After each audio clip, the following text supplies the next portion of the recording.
But Pee-wee was such a huge part of my life that, like, oh yeah, dude, and I loved it, and it was I think silliness introduced us to a silliness we didn't know existed. And it was like, look, I always got so mad when people like he fucking jerked off in a porn theater. Oh. What the fuck are you supposed to do? It's a porn theater. It wasn't E.T. By the way, he wasn't jerking anyone else off. No. He wasn't getting jerked off. He was jerking himself. What the fuck do you think they do at Studs? R.I.P. Studs. It closed. God, what a great movie theater. Great popcorn. How would I know? I heard. Never been there. Trust me. Never. Oh, my God. Hey, it's Herbert. And you're listening to the About Last Night podcast, you slippery little son of a bitch. About last night.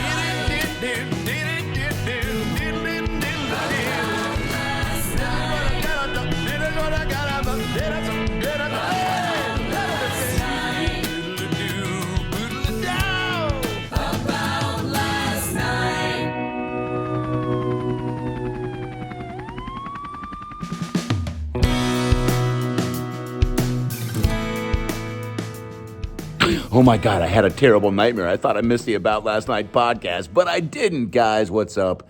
Adam Ray here. Welcome back to the show.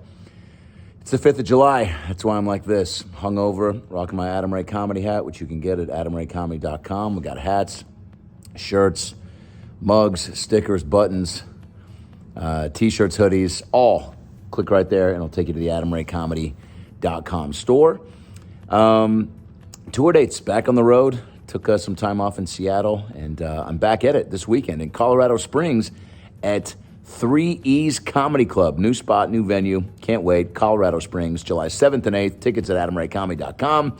And then we just keep the train moving. July 14th and 15th, we're at the Dania Improv in Fort Lauderdale. That's a tough word to say when you're hungover. Fort Lauderdale, Florida, baby. July 14th and 15th, Dania Improv. Come see your boy. And then July 16th, Goddamn Comedy Jam, Comedy Store, the 9-year anniversary. Me, Burr, Swartzen. Come. You will, in your pants. July 18th, this is the big show that I'm excited about. I'm doing a Dr. Phil live show at the Comedy Store, 8 p.m. in L.A.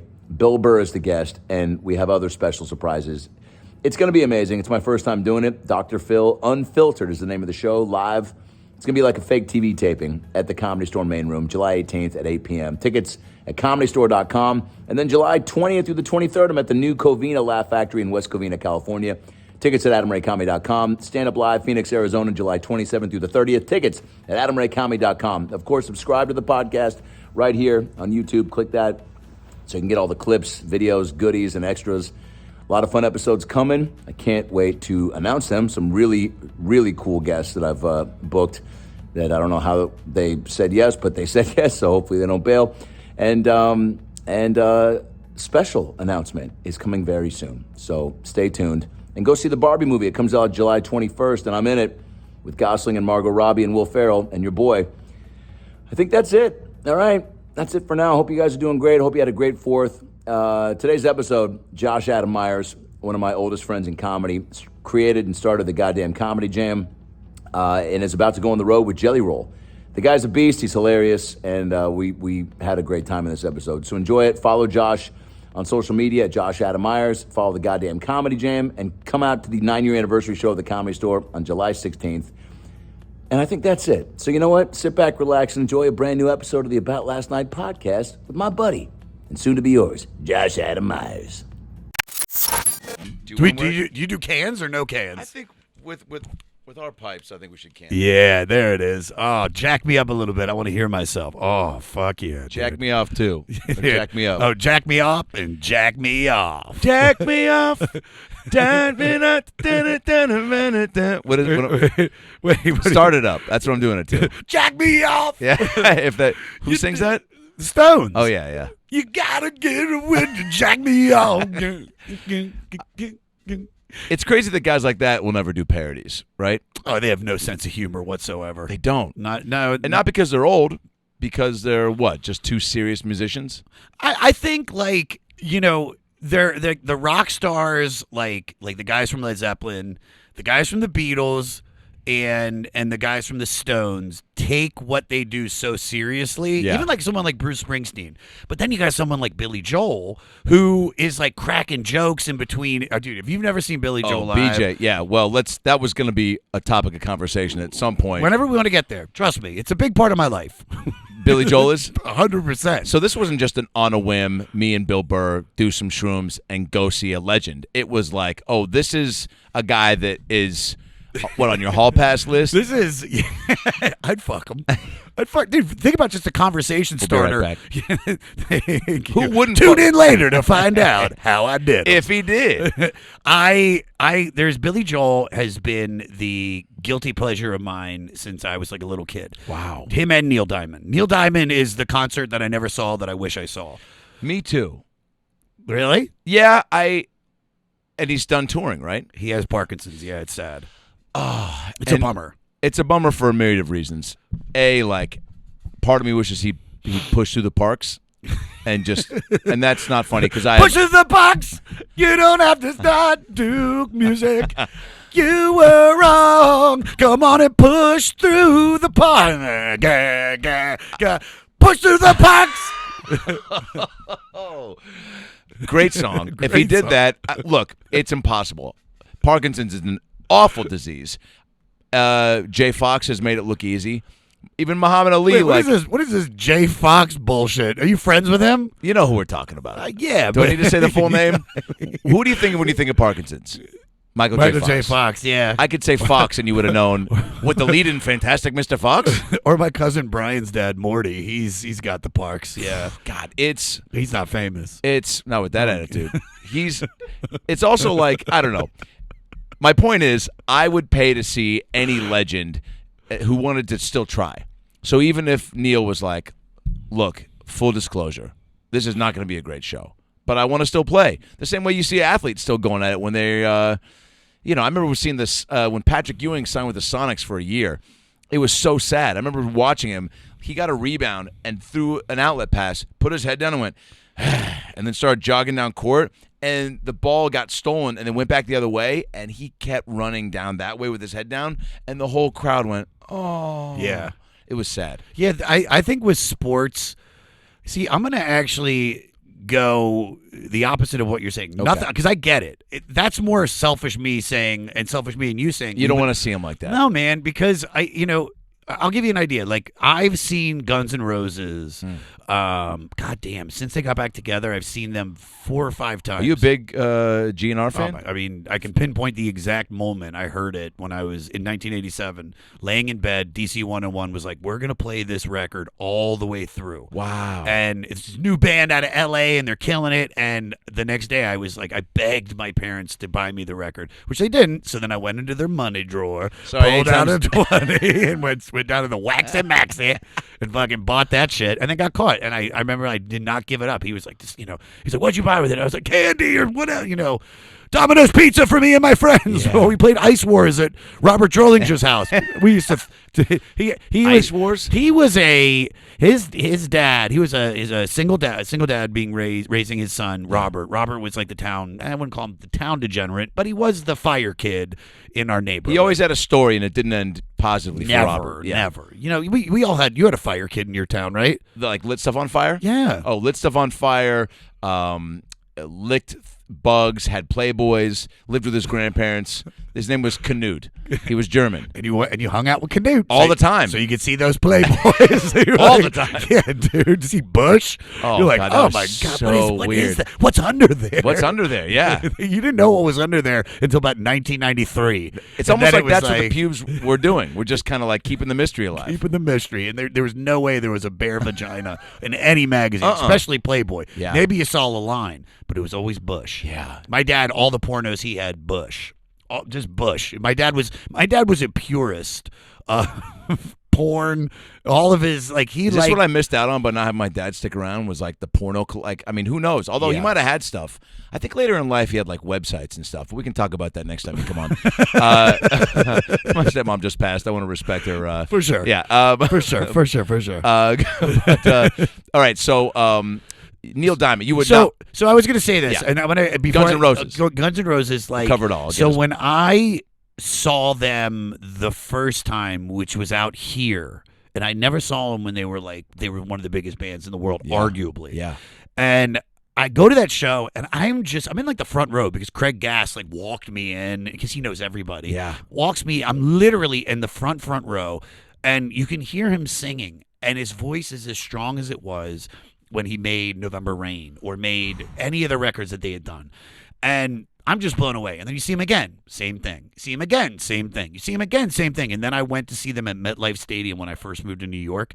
And, I mean, we're like great seats because I'm friends with Brian Klein, who's Duff's manager. So we're like dead center. I know Duff really well, by the way. Really? Oh, yeah. Well, Seattle, so... Oh, yeah. Yeah. But just Seattle peeps have looped us and linked us. And, yeah, I've seen him once, so keep going. So, well, I've met him twice. Hollywood Improv, nicest guy. Nicest guy. Got in it. In amazing shape. Incredible. Like, still... Well, that's the heroin. You do heroin in your life. It keeps you lean? It keeps you lean, Wow. dude. Lean, mean, fighting machine. Fighting for more heroin. You're making... You know? How many heroin fights do you think are happening right now? Where people are fighting over a bag, a dose? What is it? What do you call when you trying to get... Either war was fine. Yeah. Bag dose. You know, it's not like you showed up to the heroin circle. You're like, can I get a dose of that? They're like, get the fuck out of here, you Wait, narc. real quick, heroin fights consist of what usually? Like booze fights, we all know, emotions run high. It can span the gamut. But heroin fights, I feel like, are they more rage filled? Is it more like, I'll cut your dick off and bite your taint with my teeth? Ha! It feels to me more like zombie Walking Dead shit. Yeah, I think it's like that, and I Yeah. think it is a lot of it's just a lot of screaming and crying and Right. begging Oh, because begging. usually it's probably over not having heroin and wanting heroin. Oh, God. And coming down from heroin. And coming down, which is bad. But I also think, can they get physical? Probably. Yeah. Probably a lot of like, fuck you. Here's an HPV needle, or like not HPV. What's the other one? Not Tourette's. HDMI? No. Just name a disease that have nothing to do with this. Tourette's, HPV. Tourette's, HPV. What's the one that Tommy Lee has? Hepatitis. Hepatitis. Yes. Ah. You don't want this? Whoa. Great sound effects. Thank you, dude. What does hepatitis do to you? I don't know. All right. You think I know? I don't fucking know anything. There's something about, first of all, you just taking us back to like your first. You said it was your first purchase, your first album you bought. That wasn't the first record I bought. I think Okay. the actual first record that I ever bought. Oh no, I do know. It was my mom bought me in the same day Beastie Boys' License to Ill. Wow. And Run DMC Raising Hell. And Jody, my sister, got Bon Jovi Slippery When Wet. Good for mom. Yeah, she. What the fuck? Well, we didn't My have. mom bought me the Lion King soundtrack. Yeah, but you were into plays. Yeah, and yeah. You were, she was probably making. wasn't mad about she was it. Making you a costume. She's like, "You got the big show tonight, Adam. Come on." She was.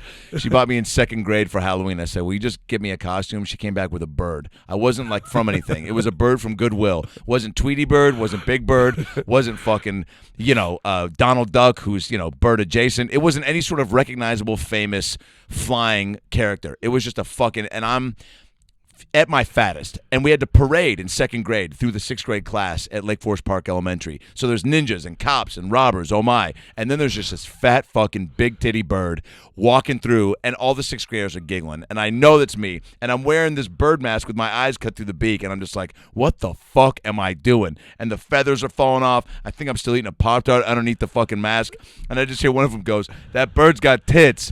A big laugh. In hindsight, very funny. And then I went out to play on the playground, and everyone's like ninjas and cops and whatever. And I was like, "Hey, what can I play?" And I remember this kid, Joel Helgevold, goes, "You can sit in the tree and be on lookout." Got a big laugh. Yeah. So, so when The you're whole time I was hoping you were saying, and then I wore that costume in the talent show, and I sang, "Heroin fight, you don't have to fight for dope. I'll give you a dose, but please don't throw hepatitis." your pipes are unreal, just post surgery. I haven't had surgery yet. You're about to get it. Well, right now it's. I mean, you know it, man. It's like I have incredible speech pathologists, Yeah. and I work with a vocal coach. Great. So I do an hour with each every day. Not every day, once a week. And then I, on top of that, do about a half hour of warm-ups. I don't talk for 70% of the day. Wow. Yeah, my whole morning and it's easier in New York because it's just I'm isolated. You know what I mean? Like I can go to the gym, I don't see people. I just answer emails. I don't take phone calls until like I feel like my voice is good.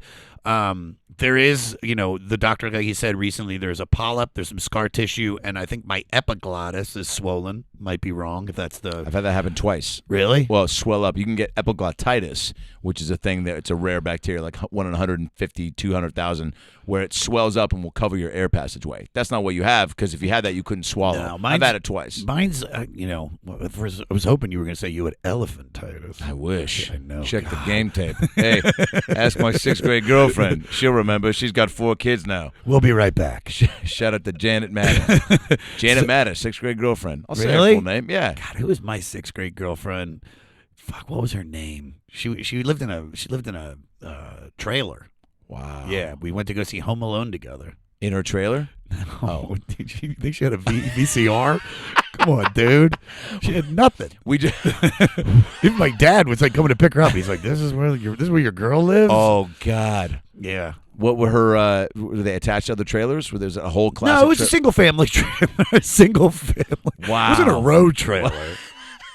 She was like she was in the Bethesda Chevy Chase of trailer parks, to give you an idea. That's your producer. He's from the rich part of Maryland. But your love was strong. No, not really. Okay. She was just 6th hot. grade Jen love. something. Yeah. And then, dude, I never had girlfriends like throughout high school. Because I would like, I'm not gonna say I didn't like hook up, because I did. Yeah. But I was so unregulated energy, and they were giving me not opiates. They were giving me. I'm just all fucking drool. I'm all, let me get another dose. Give me a dose. They were giving me Adderall, and it never calmed me down. It made me more energetic and more crazy. So I don't even think I have ADHD. I just think I have this resource of energy inside of me that until I got older, it was just shooting out in so many different ways. But like, truth be told, if it was a subject or something I was into, like music or theater or writing, I was focused. It was just, I didn't want to fucking learn math. I still don't want to learn math. That's why I have an accountant. Yeah. I'm like, I don't know. Balance that, pay that. I don't want to. Wait, so when you were growing up in Maryland, specifically where again? I'm from right outside of Washington D.C. In a suburb area called Germantown, Maryland, which is about 20 miles north of Washington D.C. Because Gotcha. DC's right on the bottom between Virginia, the northern Virginia, and then Maryland. Yeah. Gotcha. So acting, comedy, all that. Wasn't even on your radar until later in life. But I've seen videos. There's like you post every now and then some of these old school clips. There's one of you, I think, just getting out of jail, right? Yeah, it's it's a gold standard. You're of in old clips. a white beater and you're smoking. No, shirtless. I was Umbros. Umbros. That's all I got on. That's right. We were in Myrtle Beach for senior week, or for whatever you call it, spring break, and my friend Brian was of age. He'd just gotten back out of the military, and we went to a nightclub. And the other guys that I was with that were videotaping, Greg and Seidenberg, who was actually Dead Cat from the Shekels, which I've talked about in many a podcast. And you can hear his voice in what? Go ahead. Just quick synopsis of the Shekels. The Shekels was an all-Jewish hip-hop group I was in from like 97 until about 99. It was, I know, it's funny. I'd love to do a VH1's Where Are They Now? I would love to do a documentary. Are they all still alive? Paul, I just saw at my friend's wedding, my friend Greg's wedding, who's the guy that was videotaping in that video. Dead Cat, Mike Seidenberg, has cut off all communication from me or anybody. Perfect. This is the conflict for the documentary. I want to call We got to track him down. I want to call it Searching for Dead Cat. That's what I want to do. And I want to say we get together, we do one performance. Hello, Steven Spielberg? Get Dave Becky on the line. Oh my God! This is the thing is, and I think you know this as somebody, because we work in the industry, and even though we're not like producers and we have to fucking do this, it's like we know how to produce, we know how to put something together. I have thought about this of how to get this done. It's impossible. Him and Paul will not be in any documentary, no interviews about the Shekels. They don't want to associate with it anymore. It's not that they don't want to. Yes, but I think it's also the fact that they are. Well, I don't know what the fuck Dead Cat's doing. Dead Cat, he cut off communication. I know he's with some new girl, and he's got a kid, and she's got like 5 or 6 kids, and so they're like married. Wow. And Paul, he's doing great. 2 kids, lives out like in Frederick, Maryland, which is like northern. Yeah. It's like 40 minutes outside of D.C. Yeah, and he's still one of the funniest guys I've ever met in my life. But the idea that I could get him to fucking spit a freestyle is, I just, there's no way.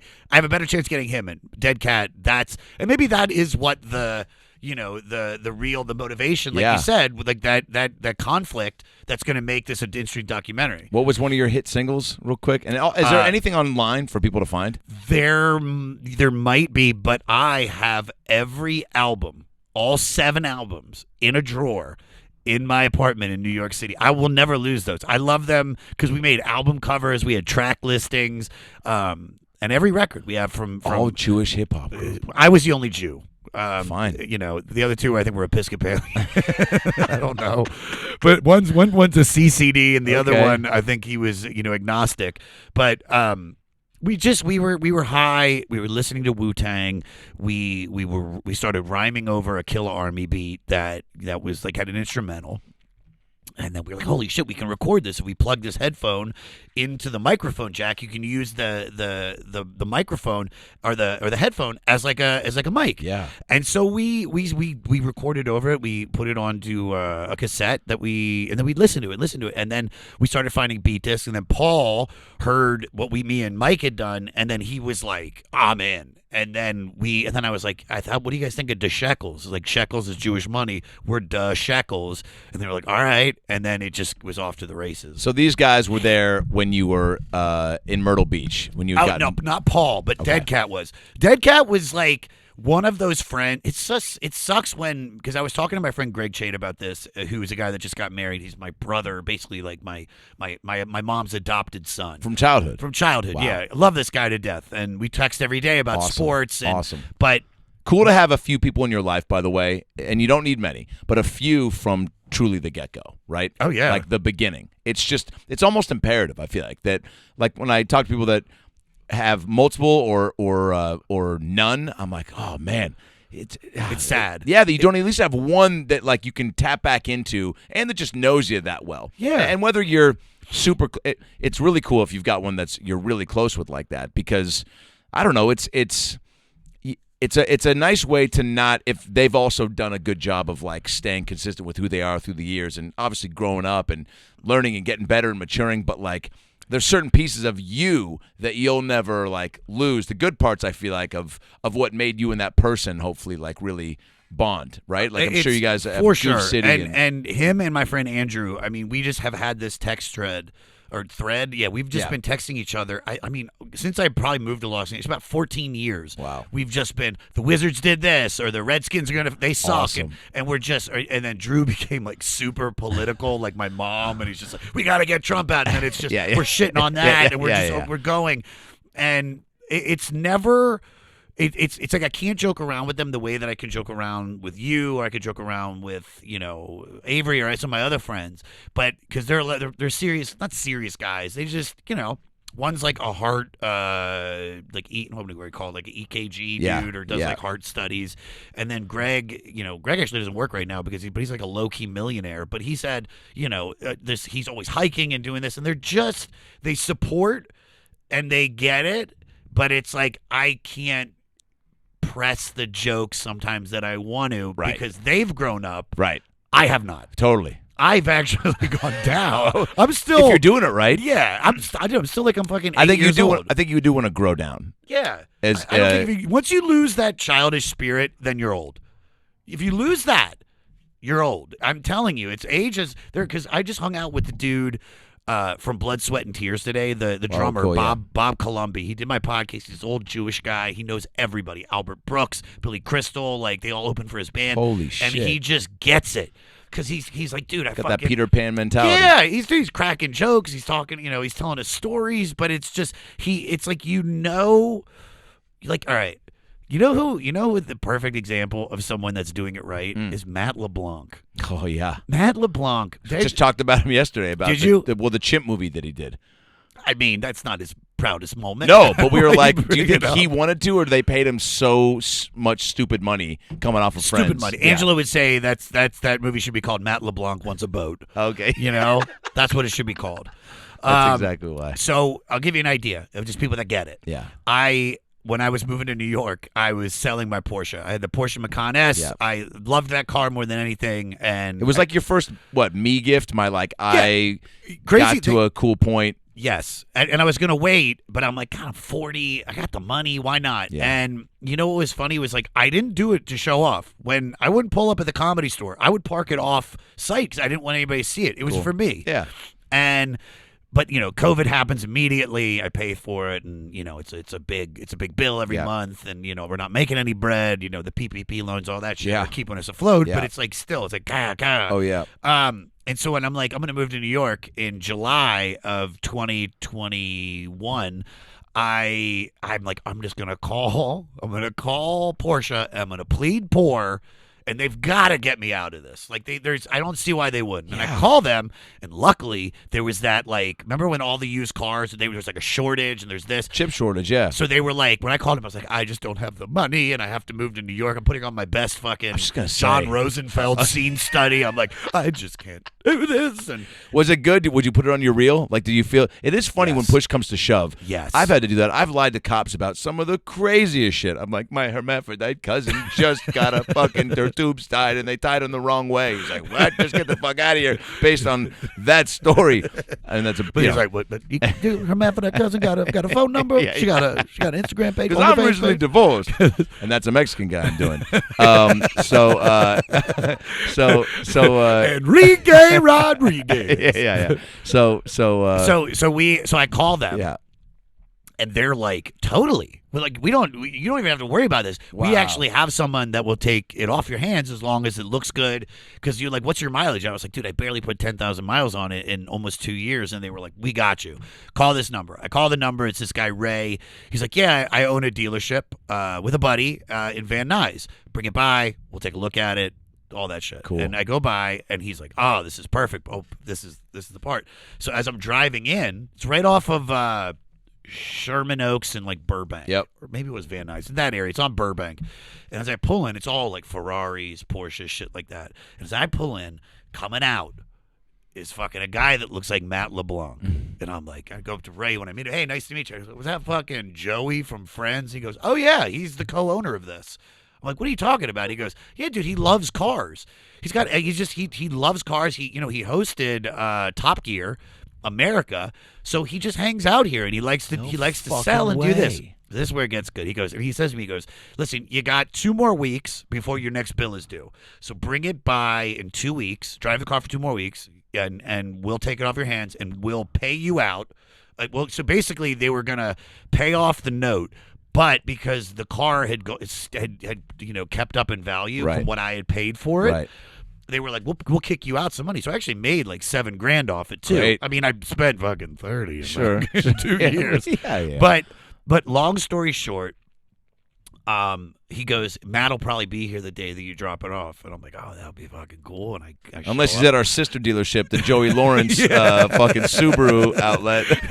I'm helping Courtney Cox out with his Kia fucking dealership. Ryder Strong has a Chevy Malibu dealership. All the 90s heartthrobs are pretty David much Hasselhoff's big into Volkswagens. I'm trying to set the guy up, Corky from Life Goes On is just at the vending machine. He doesn't have a dealership, but he's at the vending machine. Yeah, the other retarded guy from Law and Order. He's what? Yeah. You remember? No. He's like, okay, Arnie, I can't do That's that. not I get canceled. That's not Corky? Don't cancel me. Corky, his life goes on. Yeah. And then there was this was an actor that played Corky Downs. was full Downs. Yeah, mentally full handicapped. Downs. Yeah. This guy, I'll give you an idea who we were talking about. You ever seen the movie Darkman? Yes. He plays the bad guy in Darkman, the guy that would like cut the fingers off with the scar cutter. Wow, yeah. So he was such a good actor that he played this character that worked in the office of Law and Order. Cool. And he was like obsessed, or like he kind of like looked up to Corbin Burnson. And keep this in mind, this is when Corbin was fucking. Oh my Corbin God. was like that. Corbin was the John Hamm of that era, maybe. Of that no? era, yeah. I'm trying to think of another guy who's that right now. Oof. Like who's the John Hamm sexy old. Oh, he's the Pedro Pascal. Oh yeah, that's he's the the new Pedro guy. Pascal of John Hamm's of Corbin Burnson. Wow. And you could just go down the line of all these guys. Mary I'm fuck just hitting kill. everything. John now. Hamm, Corbin Bernstein, Pedro Pascal, throwing Corky. Mary fuck kill fuck. I'm fucking Corky. I'm marrying Pedro. You have to, based on the voice you just did. And I'm killing, and I'm killing my career. I'm marrying Corbin. Wait, so you go back, LeBlanc's coming back. So this is I love this story. I've told this story a million times, not on podcast, Great. so you're getting the exclusive. Thank you. So I show up the day I'm dropping off. It just happens to be the day that I'm flying out that night with me and Lekka to go to New York, and there he is. He's in the office. So if I'm dealing with Ray, right over there is where LeBlanc, and he's eating chicken wings, right? And Ray's like, "Hey, Matt, can you grab the paperwork?" And he's like, "Yeah, I got you." And he comes over and he puts the paperwork down, and then he's standing right in front of me. He goes, "So you're a comic, Ray?" Ray said he saw you in Oxnard, because he lives in Oxnard. I was doing a show in Oxnard. Cool. He's like, he's like, "Hey, he said you're really funny," and I'm like, "Yeah, I'm a comic." And he goes, "Do you know Kevin Nealon?" And I go, "Oh, my God, I love Kevin." And so he starts going, "Kevin's the best." And anytime I talk to somebody and we're talking about another person and they're complimenting them, "Oh, he's the greatest guy," I have this stock joke where I go, "Great guy. I mean, he's a Holocaust denier, but he's a great guy." And I do that. And he goes, he's Kevin, great guy. I'm like, "Oh, he's the best. Holocaust denier, but a great guy." And without missing a beat, Matt goes, "Yeah. He does make good points, though." And I'm like, "You know it. He was just right there. Man. He was right Matt there in the LeBlanc. comedy, knowing that." Because this whole thing about being a comic, if we're always willing to make the joke, even if you're Lewis Black, you still haven't lost that childish spirit, because being funny is this thing that we did as kids because I know you did it, because everything I love about you is that you're always on. I wouldn't say you're always on, but you can figure out where that bit is. Always in the bit boat. I'm always Yes. looking. If I hear it, I think we're all conditioned at this point, and hopefully it's for better and not for worse, to think like.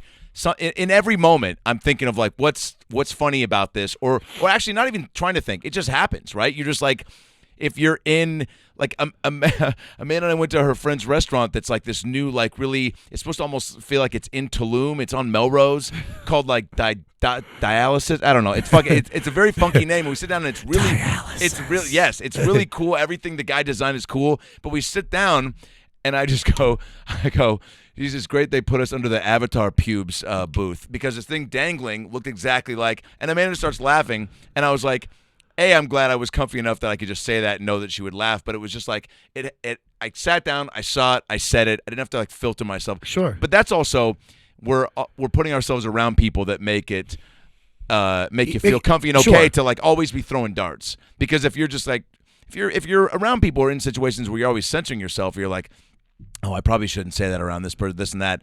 Then I think you're almost creating bad habits by not. Yeah, I think that translates on stage to your fearlessness. I mean, 100%. You're one of the most fearless performers there is, and I have to imagine that, and I know it just from being around you, off stage, that you are throwing darts all the time, bit wise, and always wanting to be in the bit boat. And so if you're, it's got to directly translate to the stage, no? 100%. Yeah. But So LeBlanc goes along with it. So That's Matt awesome. went, but that's the thing, is that you met so many people, dude. I was talking about that girl I was going to date. Like, I would make jokes and she just doesn't get them or doesn't know that it's a joke, and Yeah. you're like, why am I? Yeah.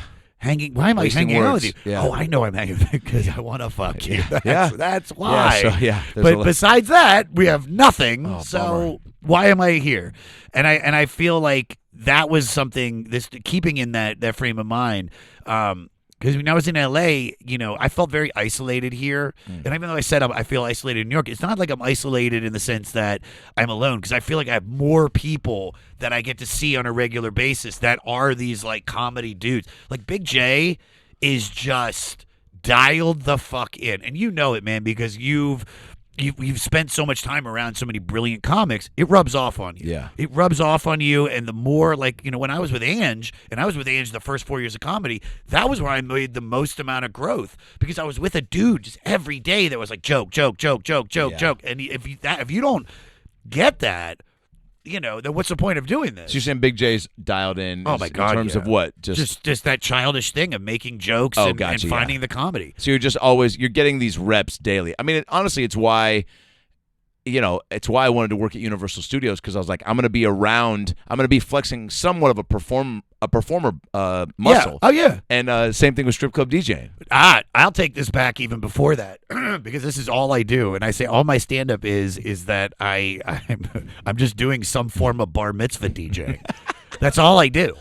And that's what I did for 7 years. Great way to do your special. Dude, at a bar mitzvah. Yes. Are you fucking kidding me? You're the DJ, and then all of a sudden you're just doing, maybe you set it up to where the beginning is a bar mitzvah, and you are the DJ, and then you come out, and you can see some kids, but then once we pull in, and then you take the mic, and you start to do a whole thing with some of the actual family, or maybe it's just, well, congrats to blah, blah, blah, and then you just kind of go into your act, and then you kind of take the kids out of it and show that it's just an actual big audience at the, for me it was the Select Grill. We had a caricaturist. We had a girl from my 6th grade class, Jamie Davidson, who bullied her way into getting invited. Tony Gorney bullied her way. No, Tony Gorney wanted to go, but I said, you call me fat a lot. And she was like, I was joking. And I was like, well, I'm not joking about this lack of a +1. But Jamie Davidson showed up, and my Aunt Shirley, God rest her soul, goes, who ordered the whore? Wow. Yeah, she was wearing like a red slip dress. Sorry, Jamie. I'm At sure 13? you're doing great now. Oh, yeah. Well, 12, I guess. I was 13. I was one of the older for the 6th grade. Well, I can't do a bar mitzvah now Why? Because I'm a Holocaust denier. Hilarious. I hate him. Hilarious. Hitler should have killed more. God, I'm sorry. I just, There's okay. So but that's New what York. What is? Yeah, You've been in New York now for how many years? It'll be 2 years, May 15th. So really, really, really close to the 2. And you moved there. So during COVID. So here's what happened is I, love stand-up. The Jam was like this reaction to my frustration with what we do in this business. Yes. Right? And that took off, and then I was like, well, I don't really need stand-up. I'm just going to do this. And I would do spots, but I wasn't like fucking gung-ho. And then, the Jam TV show gets canceled. I start getting back into stand-up. And it's 2019. I'm a working comic. I'm headlining, B or C rooms. And then COVID hits. Are you enjoying it? Yeah. Well, look, it's like, what's funny? Maybe not so much I was able to, I didn't live in gratitude up until like 2018 is when I started like going to therapy and like getting. I have a guru that I've been seeing and like meditation. Cool. Yeah, so that was when everything started changing. But then COVID hits, and dude, no bullshit. COVID could have lasted 8 years and I would have been fine. I was loving it. I was just. Why? I what love were the perks. Just, it's me and the dog. We live in Los Angeles. I could hike up the hill. I could, Nobody was doing anything. Nobody was doing anything. I didn't feel like I was missing anything, and I don't. That's a big thing. That the lack. When people have FOMO is like a fucking. That's a disease. Sure. And not to feel like you're just like not like that. The pressure's been taken off. I mean, for someone like. Because I'm not a party guy. I don't go to nightclubs.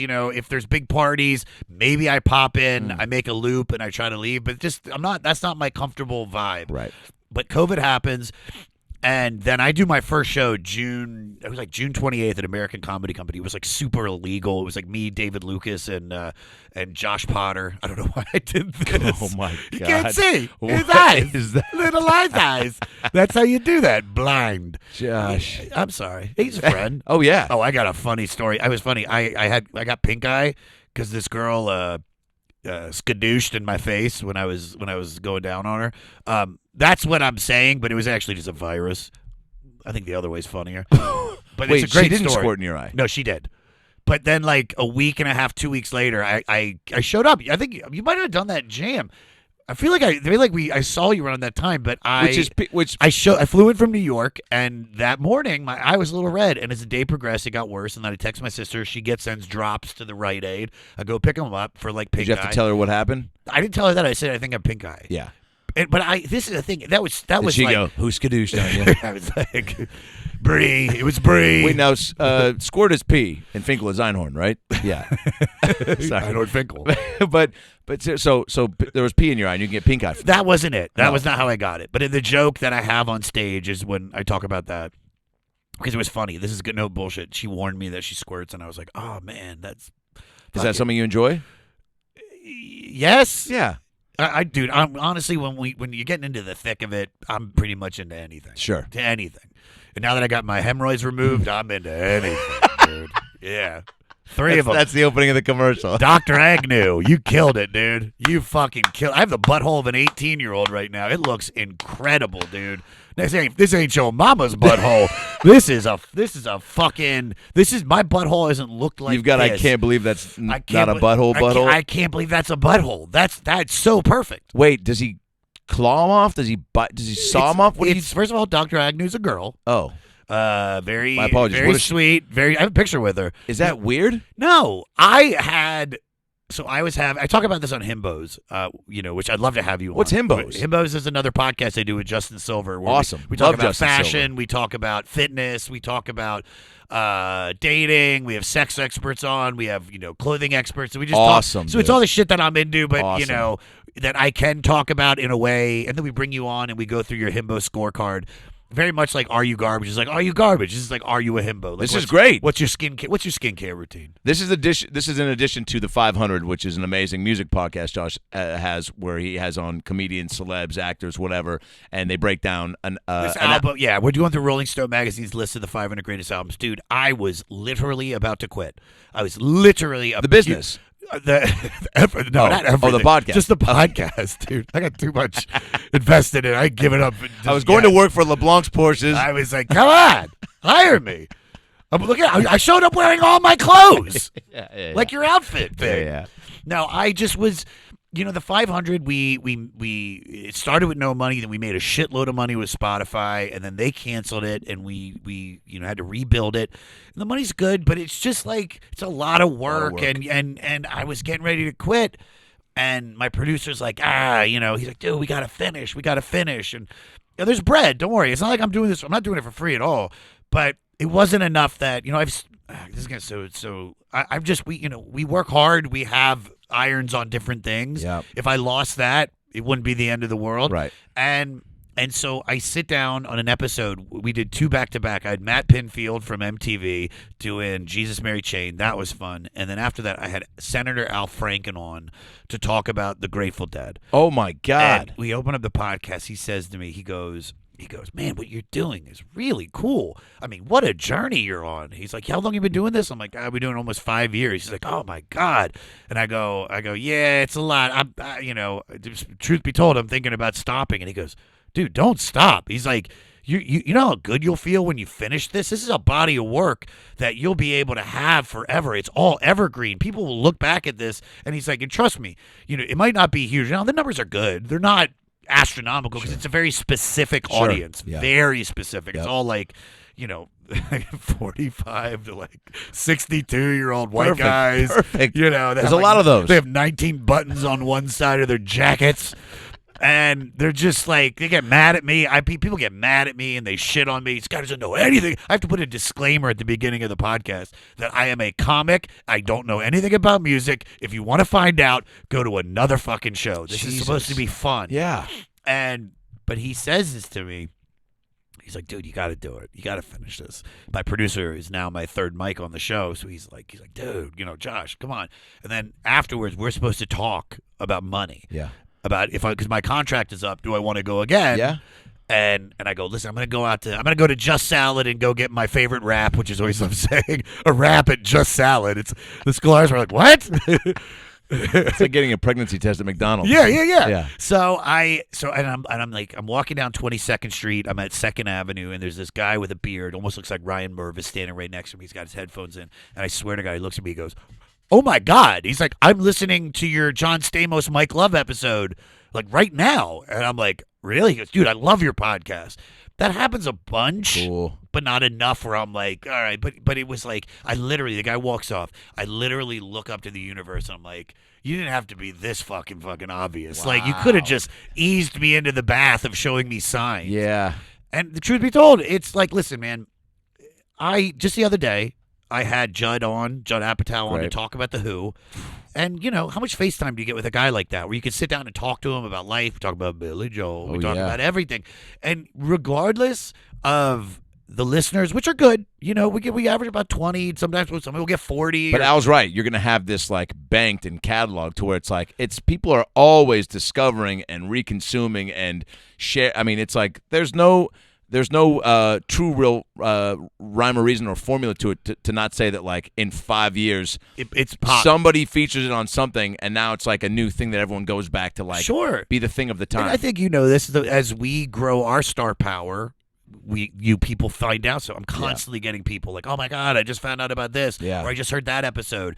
And like I said, it really is this podcast that because of my booker Emily, I can get anybody. She gets us everybody. Yeah. I mean, it's insane. Some of the guests I've gotten to talk about certain records, and they want to come on because they want to chew the fat with another person about their favorite record. So many people would die and that's what's crazy, right? You always think everyone is guilty of this in this business, where the compare and despair, or just like looking ahead and going, oh, sure, I just did that, but I'm not doing that, and focusing more on that. But it's like, man, what a cool position to be in a spot where you have that show and you get the opportunity to sit down with Judd, a guy that's gonna go down as a legend in the comedy film business, one of the most important comedy producers of all time. Whatever you want to say. And you got to just sit and chat with him and develop. The second time. And develop. Wow. That's the second dude. It was like develop more rapport, and that's what's the best thing about the podcast format. Sure. Is like getting to like really kind of connect. Yeah. It's human connection. Yeah. it's like Senator Franken is like a buddy now. Even though I met him at the Comedy Cellar,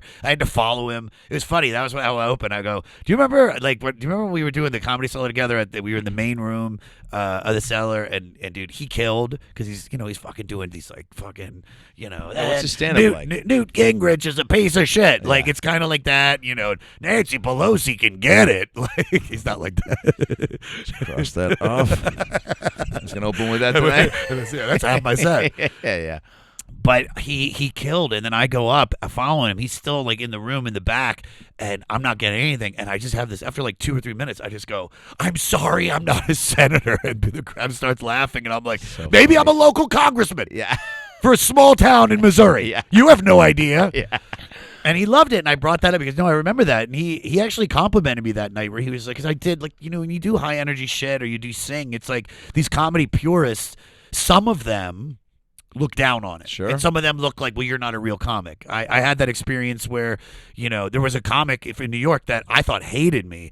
And, and she does very well. And now we're like super close because once she saw me do the jam, she was like, oh, yeah. It all makes sense, and to do that, that's you. And some people just need to see me actually with the band, or they see me at the VU with the band, and then they're like, oh, I get it. But that also sucks because, and this goes to anyone who judges something that's not them or what they like. Sure. Fuck off. I mean, like the fact that you're even like, she needed to see me in another thing. I mean, it's such a crazy notion to go, that's not, it's like, dude, don't yuck my yum. Yeah, don't dude. yuck my yum. Yes, I mean, like, when people, it's just human nature. When you shit on something that you don't like, it's because weirdly you're weird in some way you're are threatened. Insecure, Yeah. threatened, or wish you could do it, or are bummed you can't do it, or you know what I'm saying? Because it's a weird thing to just go to put your energy towards, like, oh, no, fuck, that sucks. That's not comedy. That's not stand-up. 'Cause why do you what give is a fuck? stand-up? Yeah, totally. What is it? Because I feel like over the years, it's been manipulated and changed so much to a point that, standing there with the mic, you're just biting off every other comic. Sure. You're doing the same shit that they're doing. Also, are you being you? People are coming to shows to see live entertainment. They want to be entertained. Yeah. So when I see people now pulling up guitars that maybe never played the guitar, or even what Hassan Minaj does with I was about to say Hassan Pfeffer. I was like, Incorporated? Wait, what's that from again? Oh, Laverne and Shirley. That's right. I thought it was some sort of Pee-wee's Playhouse. Hassan Pfeffer LLC. It sounded like a Mecca, like a high, Mecca, Heiny Ho type thing. Dude, till right. Who played the Gene? Right Get there, the dude. fuck out of here. Right fucking there, dude. That's my dog's name's Lekka. You know that, right? For Mecca Lecca High, Mecca Hiney Ho. Is Pee-wee. What? So, dude, you talk about, I read in this book, the comedy Bible, where it was like Franklin and Jai. It's like, who are your idols or who do you love? What are the performers you love? And he's like, doesn't have to be comics. And I'm like, oh man, well, I love Scott Weiland from Stone Temple Pilots and Pee Wee Herman and fucking Mel Brooks and I love Chris Rock and all these people. Cherry from the Pee Wee's Playhouse. Terry. Miss Yvonne. Oh my God. Cowboy Curtis. One of the underrated character. Fucking Captain Jack. Oh That's my not his God. name, but if anything, whoever the Phil Hartman, it was like the Fisherman Bob or Yeah, something. yeah. But Pee Wee was such a huge part of my life that Oh, yeah, dude. and I loved it, and it was I think silliness introduced us to a silliness we didn't know existed. And it was like, look, I always got so mad when people were like, well, he fucking jerked off in a porn theater. Oh. What the fuck are you supposed to do? It's a porn theater. It wasn't E.T. By the way, he wasn't jerking anyone else off. No. He wasn't getting jerked off. He was jerking himself. What the fuck do you man. think they do at Studs? R.I.P. Studs. It closed. God, what a great movie theater. Great popcorn. How would I know? I heard. Never been there. Trust me. Never. Oh my God. What is Studs? You don't know Studs? No. Studs down Don't on, act so surprised. on Santa Monica Boulevard. I know. I'm just shocked. I've never actually been there, but they have. I know there's like they have nudie. the porno. They have the porno Walk of Fame. So John Holmes, and Marilyn Chambers, and Gina Lynn. These are all normal names. I mean, What these happened are- to like, these are- Hugh Cock and like, That's I don't later. know, Will Pounder. That with all of those people. That's a real guy, by the way. Met him at the Laugh Factory. There's a 20-minute clip on YouTube of me talking to a guy named Will Pounder in the crowd, and then 19 other of his cast members. Is this a porno? No. Will Pounder is like an actor, right? He's a porn star, and he was in the crowd at the Laugh Factory, and like his director was there, and like all these other people, and like, yeah. Will Pounder. I thought Will Pounder was the kid that was God, what was that movie? Not the Road Trip, but it was like the Jason Sudeikis, and then there's another woman, and then they have two kids, and they're traveling across the country. We're the Millers. We're the Millers. Double check for me. Check that math. Is the kid's name Will Pounder? Poulter. Will Poulter. Close. Circle gets a square. And that's the end of the show tonight. Yeah. Hey guys, Adam Ray here. Are you hungry? Are you thinking about food? Are you thinking about your next meal? Do you hate going to the grocery store? Me too. Well, HelloFresh is here to make your life easier. The #1 meal kit in America is HelloFresh, and now they're sponsoring the About Last Night podcast. Oh, baby, I can't wait. HelloFresh, what do you get with them? Well, you get farm-fresh, pre-portioned ingredients and seasonal recipes delivered right to you at your doorstep. Skip all the trips to the store. You know it's stressful. It's weird. Sometimes you go late night and you see people you forgot we have on this planet with rat tails and missing teeth, and they got potato salad in their pan. It's too much. So count on HelloFresh to make home cooking easy, fun, and affordable. Summer's just around the corner, and we all want to spend less time cooking. So meal plan and prep with HelloFresh pre-portioned ingredients that make it easy to get cooking done quick. No matter what your lifestyle, you'll always find delicious recipes on the HelloFresh menu, like pescatarian and veggie. You can even swap proteins and sides to make a recipe just how you like it. I'm always struggling to figure out what I'm going to have for dinner, and I want to make sure it's healthy. Well, HelloFresh is on top of that for you, and they're going to deliver mouth-watering, chef-crafted recipes and fresh ingredients to your door so you can do whatever you want this summer and eat the right way. They've got snacks, meals, and more to add to your weekly order, even like fun s'mores bundles for the kids. Who doesn't like s'mores? S'more of what? From Sandlot, remember? They've also got a selection of crowd-pleasing eats like their bratwurst bar with caramelized onions, Dijon slaw, and pineapple relish. Oh my God, I'm getting hungry. Or a snack board with pretzel bites, spiced bar nuts, and hot honey peach jam. That's what she said. I've used HelloFresh in the past. I'm about to use it again. I love it. My wife loves it. We're about to eat better and the right way, putting stuff on our body that should go in there, not just jelly beans for dinner. So if you want to be part of the #1 meal kit in America, right now, if I were you, would go to HelloFresh.com/about16 and use the promo code about16 for 16 free meals plus free shipping. Holy shit. Go to HelloFresh.com. I can't even say it. I'm so excited. HelloFresh.com/about16 and use promo code about16 for 16 free meals plus free shipping. It sounds like it's too good to be true, but it's not. So do it. Again, HelloFresh.com/about16. Promo code about16 for 16 free meals plus free shipping. Start treating yourself and eating yourself. Just do it. And now let's get back to the episode. Okay, so all these heroes of yours, you're going down the line. Sure. What I'm saying is like, you know, and what Franklin said is like, whatever that is that you love about them, you know, and you feel like have influenced you, it doesn't have to be stand up, you know, and if you're still figuring out what your voice is, you know, pull a little bit from all of them. And just, there's nothing wrong with that for being inspired and being whatever. And so I always, when I started stand up, it was kind of pulling from all of that, but it was just such unfocused and true, non-confident. I used to self-sabotage so much where I would get high during the day, and that immediately puts me in a negative space. Yeah. The voice in my head was so negative. They're not going to like you. I would just be, you're not going to like you. You're going to bomb. Dude, I bombed so hard at fucking, oh my God. What is the Clef Clips Hot Tub? The show at the Virgil. The Kurt Bronler and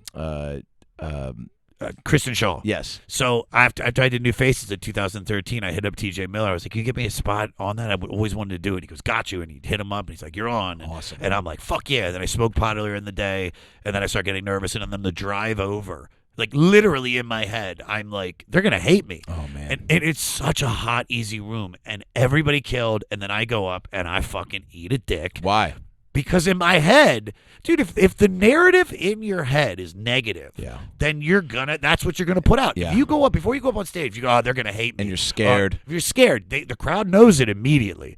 It's the weirdest thing. Isn't it so funny to even acknowledge that you had that time and you felt like that? Because now it's like they're in a stage you won't go on confidently and have been on some huge stages since then. And it's like it is a mental – that's a part of, I think, our world that gets probably skipped over, where it's like, but it's just like anything. You need the reps to get the confidence to trust yourself, to feel good and to actually feel excited and not go out there and be terrified. I still think it's healthy to allow for a little bit of nerves. Nerves are fine, but a negative narrative, like the narrative, if that's your narrative is bad. It's just like, you're not good, you're not funny, they're going to hate you. Then you're going to have that. I also had to deal with the accident, which we've talked about, and I'm not going to get into, but it was like, that was like losing Angelo was the hardest thing, and the narrative because it didn't make a difference. I had such survivor's guilt, and I had such like, everybody loved Angelo, nobody liked me. That was what I had in my head, even though that's not true. Yeah. But that's what I had. Wow. And so for years, and then in 2018, I started dealing with it, and then I started doing stand-up again after the jam falls apart, and next thing you know, COVID hits, and I'm going to bring it back full circle. So COVID hits, I start doing stand-up again. And it was like now at this point, I'm not going to say I'm healed, but there's like a really solid foundation of growth and laying to rest or dropping the bags of yesteryear. And so I start doing stand-up, and I just start doing I start singing more, and I start doing this, and I'm just having fun, and I'm treating every set like it's the last set I could ever do, because back in that time, that was possible. Yeah. You could do a set, who fucking knows you go up there again. And then, like, I started just leaning into whoever I was, and that's like, you know, I hate when it's really good comedy rock star, but it's just like because I'm pulling from Axl Rose and I'm pulling from Scott Weiland. That's who I love, and so then I just started appreciating it. I started believing in myself, and this is something crazy. We started doing the jam again, and for years people would be like, you killed it. The jam rules because of you. And somebody would say that, and I would like look away, like, no, it's the band, or it's Burr, or it's the venue. It's not me. And then we did the jam again, dude. That happened one of the anniversary shows at the Roxy. It was almost like it's like a welcoming line. As people left, they were just like, "Oh, but we love you, thank you, you're great, you're good." And I just was like, no. Wow. And then cut to.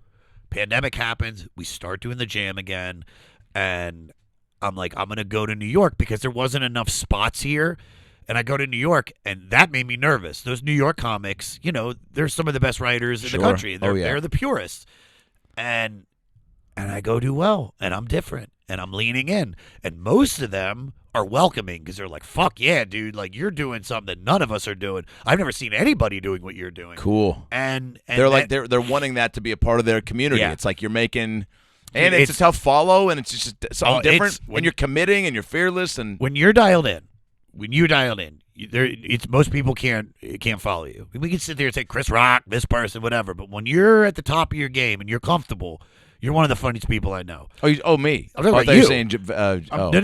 I think. Well, look. I'm not going to say anybody, but like, dude, especially, when we're just having fun. Yeah, man. Because you're so funny, and when you're having fun up there too, and your crowd work's working and your jokes are working, it's great. Yeah. And I would say the same thing is that I go to New York now. I'm comfortable now. I believe in myself. That's awesome. And wow. And when did that click? Was it one show? I got, dude, in that first week of being in New York, I got passed at the cellar. I found an apartment, and everybody's inviting me to shit, and you're just like, oh, dude, this is right. It's like the best version of yourself. And then I go up in the cellar, and I had to follow Dave Attell. And this is like, before I started really incorporating the band shit in, and I did fine. And then you're like, okay, if I can follow this guy, then I could do anything. And and then once I started fucking around with the band, I could follow anybody. Wow. Me doing the music shit with the band, with again, it's the same shit I'm saying about the Jelly Roll tour that's coming up because, we're doing this 44 arenas in a lot of like red areas, but could give a shit. It's you and the band. Me and the band. The goddamn Nick, Joel, and the other guy, Dan. Wow, dude. The Holocaust in there. That guy's a bad dude. By the way, that's insane. I know. I know you got to pop up on Madison Square with Bill, right? I've opened for him numerous times, and we've got some dates coming up. This was it's the perfect story that we're doing Skankfest in Vegas, right? And this is like the jam at Skankfest it might as well be fucking like a heavy metal fucking punk concert. It's crazy. Wow. I mean, it's called Skankfest. The best audience for it? It's not called, Stinkfest. It's Stank. Yeah. Skank. Is Skankfest. it stank or No, skank? it's Skank, Sorry, right? it's not Stankfest. It's Skankfest. Yeah. That's the joke. Cut that. Put it in. Add maybe This sounds real expensive. Like R2D2. Yeah, okay. In the background. I want to go George Lucas on this podcast. Well, I think I always thought about that. Why don't we're all doing clips right now? Why don't we do a clip that we do we start adding with the subtitles are in? Yeah. Why don't we add it's just like people fighting with lightsabers in the corner? Be awesome. You know what I mean? Remember when George Lucas did that with Star Wars? He took his old movies and he was like, well, I feel like there needs to be this weird creature that walks by. But we didn't have the special effects for that back then. Now we can do it. So I'm adding it to a movie from 1984. You know what I'm talking about? No. Yeah, that's why you can't find any of the original versions of Star Wars anymore. Wow. Yeah. They're crazy, huh? So, clips, special effects. That's my thing. I'm going to try it. So, we're doing Skankfest. Yep.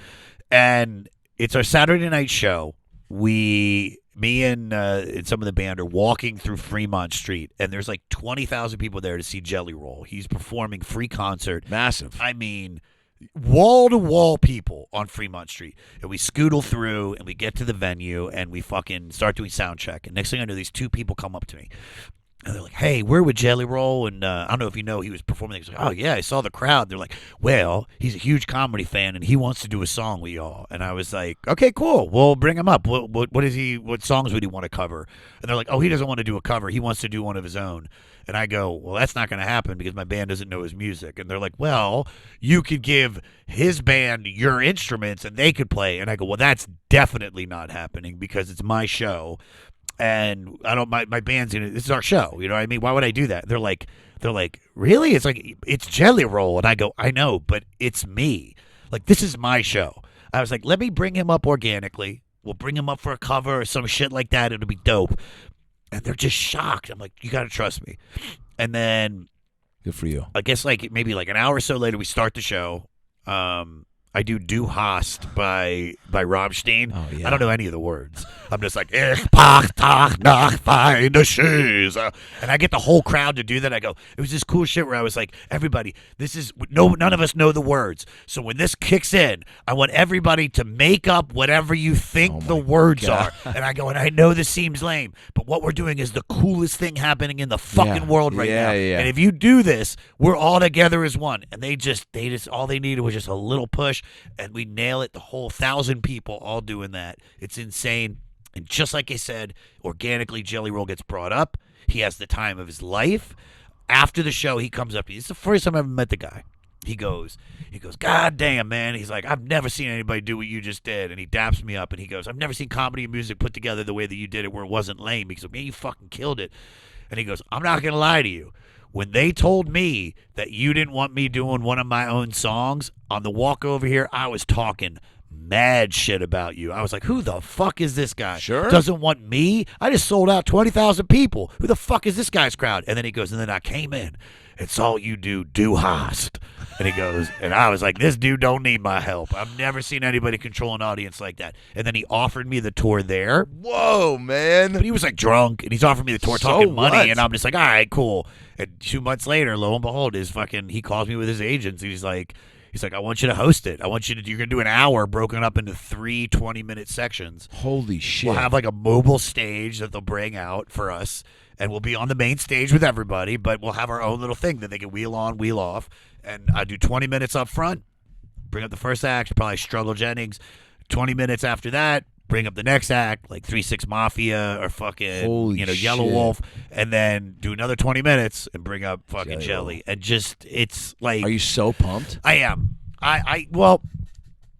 There was a moment of nervousness because, like I said, like, you're like, dude, like, these are, this is, I'm not going to say it's red, but yeah, it's like we're playing these weird markets that, are in the South, middle of nowhere. Haven't done a lot of those. No. And I'm very progressive. But I've said this joke on stage that the Republicans are having more fun than the liberals, and they really are. They're just making up the news and just like guns and the fucking news, guns, and like, just rules that don't exist, and like stereotypes about races that aren't real. Yeah, it's like they live in a crazy world. Fantasy world. But the one thing I know about Jelly is that this guy is just he whatever how his political beliefs are, he doesn't tell anybody. And he even said, he goes, I don't fuck with both sides. They're both stupid. He's like, I'm here for love and this. He's such a good dude. He wants me doing all the crazy shit that I do. He wants the jam. Cool. He wants to stand up. Cool. He's watched all my clips. He's getting me a designated cameraman to follow me around, shoot what I do, and shoot man on the street stuff at the arena as people are showing up. Yeah, dude. And he just wants a party. And that's what I can do. And they're taking it back to right at the beginning. I was a bar mitzvah DJ for 7 years. All I'm going to do is be funny, sing, and bar mitzvah DJ. Wow, Make him have the best set that he could ever do. And I can't wait. And there were, like I said, there were moments when I was nervous. But then I started thinking about it, and I was like, nah, man, it's like funny's funny. I'm not going to bring anything political into it. You know what I mean? No, you never do. And it's like you said, like, I think people come to see a live show for the escape. They, if something comes up, if somebody is up front in a full American flag hat and jacket and I'll say something about Yes. it. I'll be like, you probably fucked her. Like, well, I'm proud to be an American. Yeah. I mean, you go right into the song. That's not me. I'm not going to go like, I'm never going to say anything Yeah. about Biden. I say anything about Trump, Right. Because he wants. That's not what he wants. No, you and don't that's need not what to. I want. I No. don't want to get it because that could go south. Of course. In front of 20,000 people, Oh my get God, you booed don't or want some that. shit. Fuck no. It really is crazy that the amount of things that we do that you don't see like an immediate payoff from. Like, you're just stacking the chips, dude, and everything begets everything.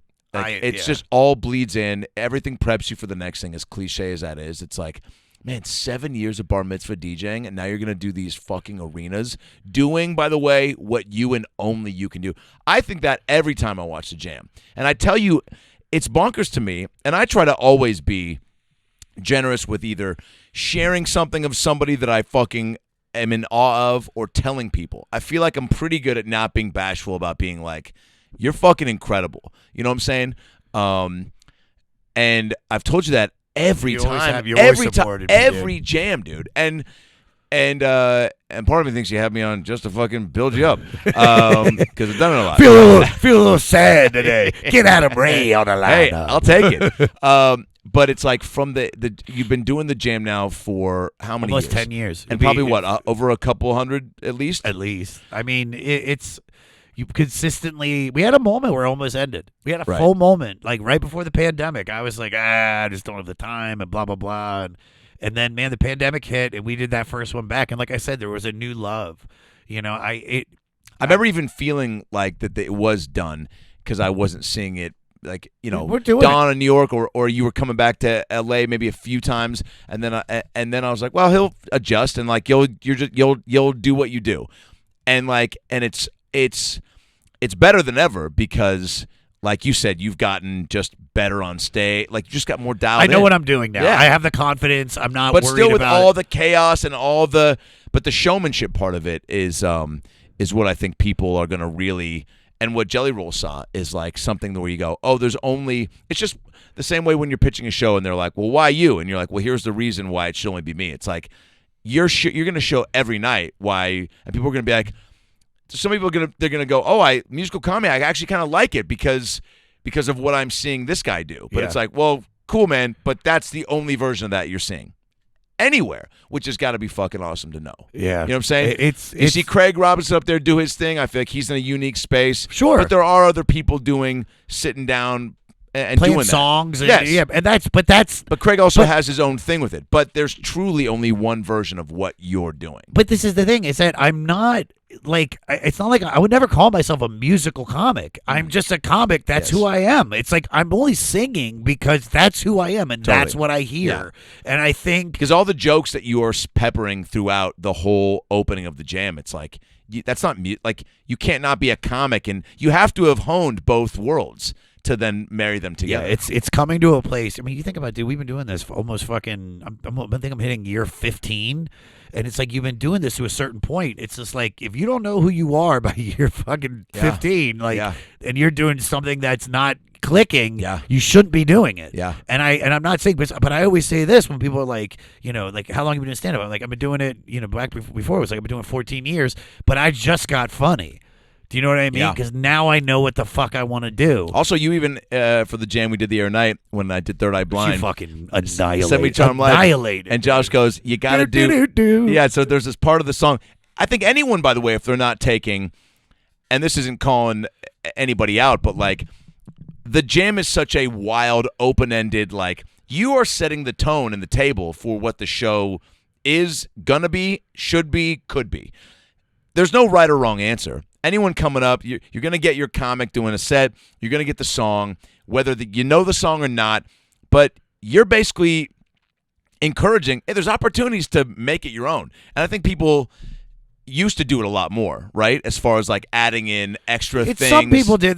You were always someone that understood the parameters and are always willing to exceed that. But I also feel like that is because you're one of the hardest workers and you're very clever. And it's just like I also just love like improv. Totally. And anything truly when you go, oh, I can make something out of nothing. But given the guidance to go. And so when you go, you got to do this song, and then you're like, do this the do part, and then I was like, oh yeah, the first time we did it, we made this whole improvised chunk out of it, and we'll cut to some footage of it. Yeah, dude. But then that whole chunk was so fun, and then being in an environment where you would again set the stage with some musical crowd work, then made that chunk crush even harder because it was already been established. You know what I'm saying? Yeah. Bob said to me when I went to lunch with Bobby Colomby, I'm still learning his last name, the guy from Earth, Wind, and Fire. Not Earth, Wind, God damn it, Blood, Sweat, and Tears. He, older dude. Like I said, he's been in Hollywood. I mean, his fucking band won Album of the Year, beat the Beatles. This guy is like a legend in music. And he came to the show, and he's like, dude, he was like, what you do, it's like, you know, we can't in the audience, because he was out in the audience. It's like you can't not go along with it because you have that speech, which is like, listen, he said, you probably shouldn't tell everybody we already got your money. But I say that all the time on stage where I'm just like, guys, you already paid for this. You might as well fucking enjoy it. Yeah. Come with me. Like, Totally. I'm gonna be goofy. I'm gonna be silly. Be silly with me. I'm gonna sing. Just come along. But he's like, it could go either way. You've already paid. You're already here. Give yourself over to the show for the next hour and a half, and I promise you, it's going to be the best show you've ever seen. But you gotta come with energy. Yeah. And if you come with energy, the comic's going to come with even more. And he's like, that little speech, it trains the audience, and it really gets you to say, because if you don't, then you're just lame. If you can't click over it, like we said, tap into that childlike spirit of basically, like, I want us to all feel the way that we felt when we watched wrestling on Saturday mornings, where we're just like, yeah, man, and whatever they're gonna teach us, or whatever Hulk Hogan's saying or flipping or whatever the fuck he's doing, it's believable. Yeah. Even though your dad's like, that's not real, but you're like, but I believe in it. That's all we got to do. If you lose that spirit, it's over. It's like, what's the point? It's just like, I had friends that were in their 20s that lost that spirit, and that's sad. Yeah. It's like, I wish everybody could do what I did. Just fucking take opiates and, see the light, come back from take it. opiates and what was the other thing with the other joke? Fuck, if I could remember that one joke we had, but not buttholes. God damn it. Oh, We had something. get your Hermaphrodite? Oh, the hermaphrodite cousin. Hermaphrodite, by the way, is somebody that has both, right? Yes. And you said you weren't going to learn something here today. I know you got to go at 8. It's 8. You want to? No, here, let's finish this because you want to. I'm going to tell the Billy Joel story. Yes, that's what I want to ask. Up. Yes, please. So to wrap, Are you good? Yeah. It's 5 or fine. so? It's Okay, fine, great. dude. Don't worry. 8:05, I'll be. It's fine. So we were talking about Billy Joel. I have seen Billy Joel live about 19 times, and it's this release of negativity because I go for every concert. I take mushrooms. I'm a big mushroom fan, and I go by myself. And when I moved to New York, I remember one night I was booked at the Cellar like late, and I had no other spots, and I saw Billy was performing. I was like, well, I'm fucking going to that. And then I went, and I had the greatest time ever. And I was like, well, I'm going back, and I'm going back, and I'm going back. And I went about 9 times in the last 2 years because I've been on the road for certain ones or whatever. Yep. Well, Bill hears me talking about it, and he's just starting to get into mushrooms. So he's like, dude, I'd like to do that with you. I was like, yeah, of course, man. If it works out, you're in New York. Well, he hits me up. And he's like, Billy Joel and Stevie Nicks are playing SoFi. If I get tickets, we fly in. And I'm like, Billy Joel SoFi, at Billy Joel buying the tickets at SoFi, 100% I'm going to Billy Joel with Bill Burr. Like, it's going to be a good scene. Yeah, and he's man. also one of my closest buddies. So I'm like, fuck yeah, dude. Yeah.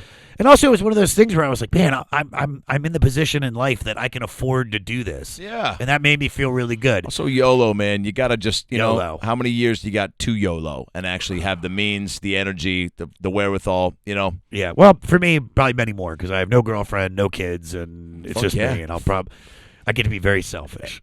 Fuck yeah, It dude. rules. But you also, I worked hard for it. yes. But it's not. But also when I was younger, I couldn't afford to do any of that shit. Right. So now it's like, fuck it, like I'm doing it. And that's why I go to. And it's one of your favorite concerts. If he was like, hey, man, Leanne Rhymes is playing the Bowl Sunday at noon in Brazil. Oh, I thought you meant the Hollywood Bowl. No, man, the Brazil Bowl. Oh, the Rio de Janeiro Square. It's not even a circle. It's actually not even Leanne Rhymes. It's a cover band. It's Liana Rhymes. Liana Ribes. I'd still go. Yeah. Because that's what we could do. Yeah. We work hard for this Yeah, moment in our life. And, And you gotta yes and. me and Ange used to talk about what we were going to do when we had money. And not even like regular shit like, I'm going to buy a house. It's like, I just want to go to see Pearl Jam. Totally. And so I do that now. Yeah. And so he asked me, I go, done.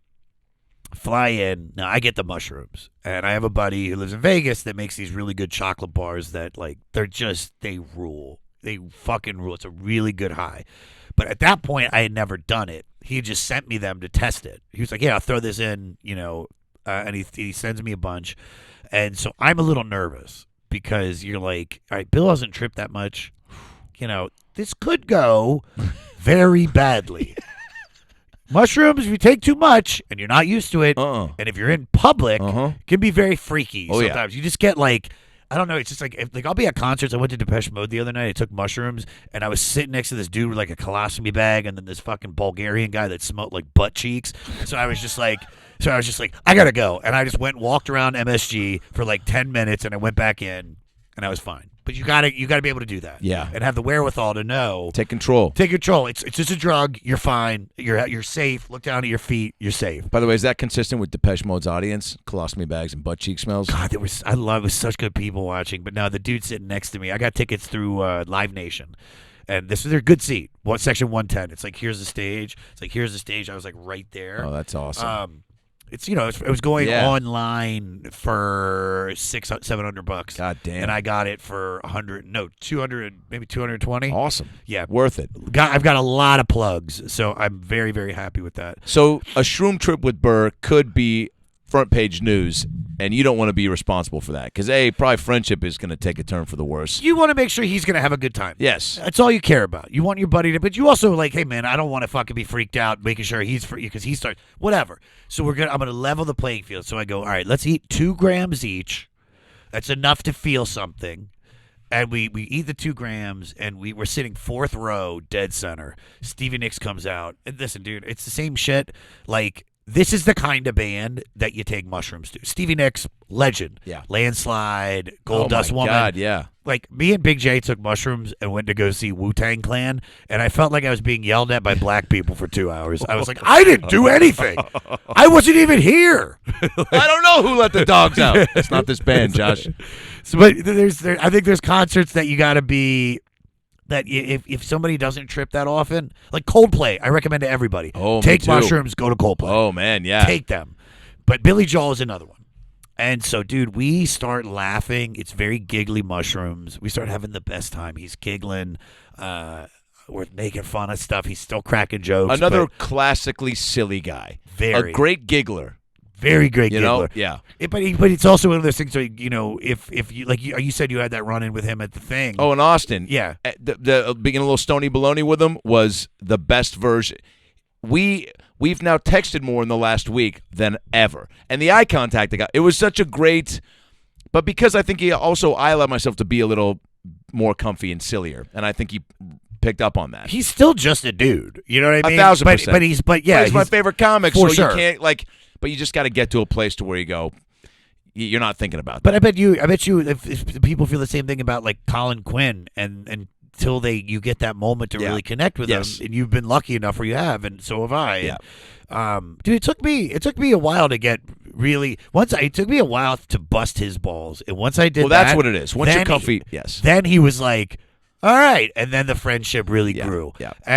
And now we take mushrooms together. We're laughing our asses off. So 2 grams, you're feeling good. Oh my God! He goes. So Stevie ends. He goes, "You want to take more before Billy?" I'm like, "You goddamn right." Great call. I pull out. We ate the chocolate, so I pull out the real fucking the fucking white rhinos. The 1-Up. Yeah, dude. He takes 2 stems and a cap. I take 2 caps and a stem, and we're tripping balls. It was so cute because I had to take a piss, and he goes, "Can I come with you?" I go, "Well, not in there, but you come with me." And he goes, "I'll wait right here." And he's got like a skull cap on. I go, "Are you all right?" He's like, "I'm fine." And then I go to the pee, and I'm having the best time talking to this guy. And I walk out. Hey, Bill Burr's watching some guy pee. But there's like a guy around him, like you mind if I get a picture? And Bill he's still Bill, where he built this character where it's like if somebody asks for a picture, I hope I'm not bothering you, and he can go, "You are."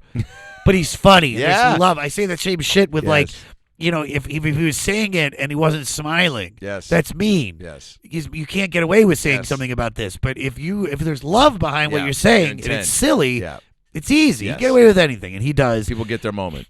So we go back to the seats. Billy starts. He has the best time ever. I mean, it's a great set list because it wasn't a full show. So he maybe did like 20 songs, not like 28.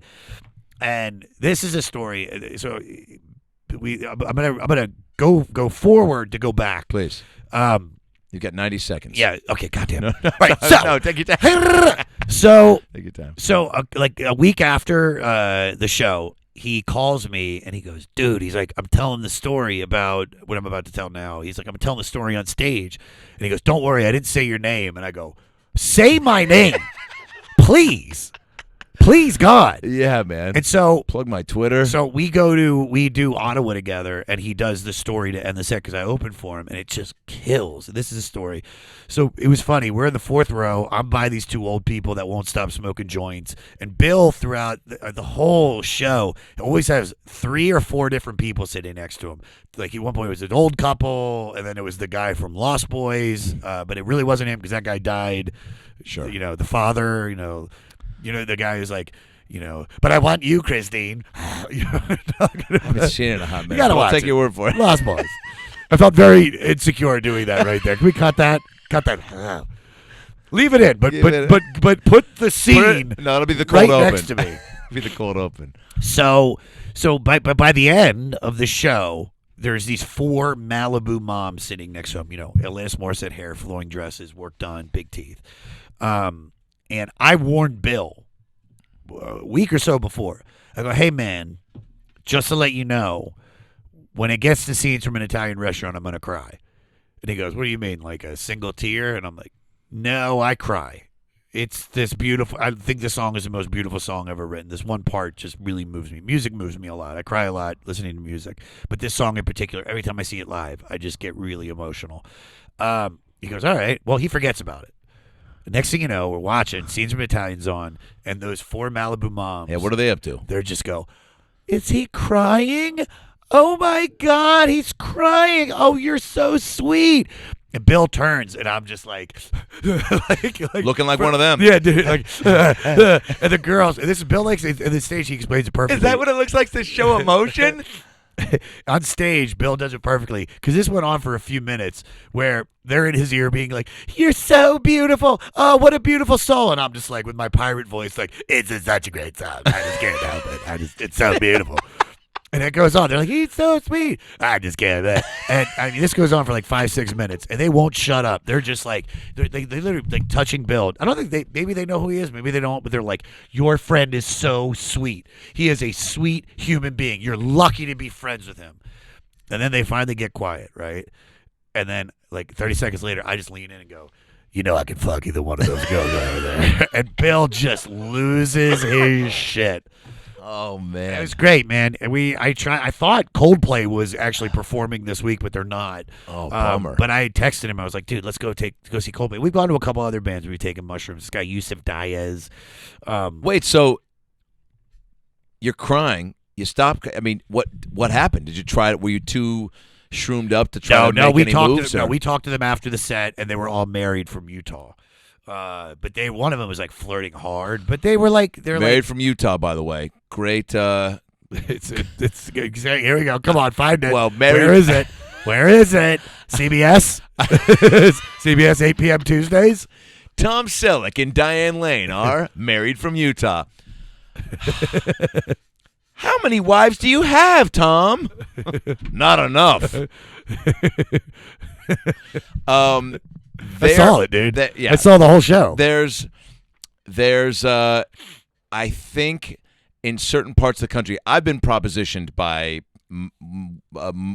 wives in Kansas City while the husbands are there, and they're like, "Oh, you fuck, hey, you got to do it in my house, though." Do you want a story, and then we'll end on this because I got to get out of here? Yes. All right. So I'm doing. This is a great story. What a piece of shit, by the way. My listeners would fucking hate me if I was like, I'm good, man. But no, I don't know if you have to be anywhere. I don't give a shit. I don't really have to be anywhere until 9. So okay, that gives a fuck. All right. So I'm at the Funny Bone in St. Louis, which I know you've done. It's a roughie, but crowds are great. Shout out to Sean and shout out to right, cut out the roughie part, please. No. It's a roughie as far as the crowds can get a little wild. People still smoke in the showroom, which I think they might have curbed. But I think they curbed it. But yeah. it's like, but as soon as they shut the doors, the servers are like fucking, hacking. Oh yeah, it's you got a sweet fella in a wheelchair doing the ticket box office. Yeah, very sweet. Everyone there drinks hard, which is what makes it fun. And watches videos of guys playing Golden Tee. Yep. That's the thing now that they do. Well, great room. It's Friday night, and I do the early show. That ends, and I go, they change over the audience, and I do the second show. And after that, I'm walking into like the bar area, and there's these two, I'd say like late 40s, early 50s at the most, but I'd say late 40s. Okay. Moms that come up to me, and for the rest of the story, it's not gonna make me look good, but for the rest of the story, I'm gonna call one Blondie and the other Frumpy. Okay, you know what I'm talking about. I saw both characters. Perfect. You're with me. Are you? So one of them, Frumpy, is kind of like, hey, it's like, we were at that first show earlier. You were so great. I'm like, oh, thank you so much. And she goes, what are you doing later? And I'm like, I'm probably just gonna go back to the hotel room, just hang out, chill out. I got I got 6 seasons of Married from Utah on DVD. It's like, looking to plow through them. Take mushrooms, watch Married from Utah. I just say to her, I'm like, I'll probably go back to the room. She goes, where are you staying? And I'm like, they put me at a like spot down the street. And they're like, oh, that's a shithole. And they're like, well, listen, we're staying up in the hotel room here. I don't know if you're interested or into it, but me and Blondie, would love to spend some time with you. And I'm like, really? And she's like, yeah. And I look at both of them, and they're both drunk, but they're there. And I'm like, all right, well, individually, no. Yeah. But together. Oh. Yeah, it's that old Carlin joke, 2 5s make 10. Oh, you know what I mean? God. And I'm like, all right. And I go, well, listen, I'm going to need to go get a Viagra. So just stay here. And so I haven't talked to Blondie yet. They're not like bad looking at all, but they're just older. Sure.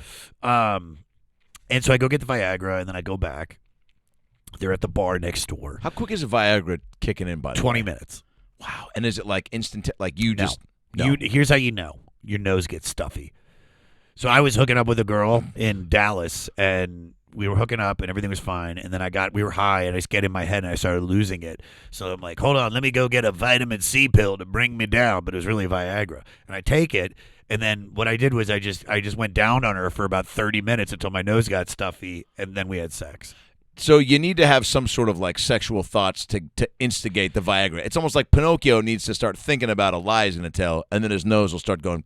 Yep. Yeah. Well, for me, it's like, there's better examples, but that was good. That was apt. but you know what I'm saying. You got to for sure. Like you've got to give the Viagra something to a reason to start activating. So I just at this point I just have it, and it's kind of like, wouldn't you want to be at your best? Sure. Especially the first time. So I go to get it. I do recommend, proud sponsor of About Last Night.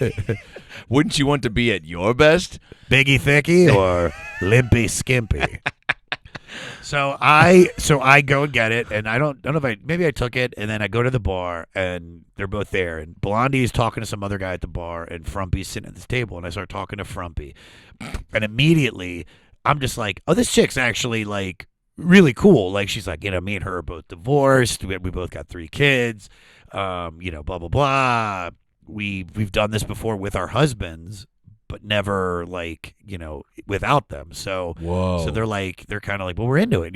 She's into me, and they both think I'm cute, and I'm like, all right. And then Blondie shows up.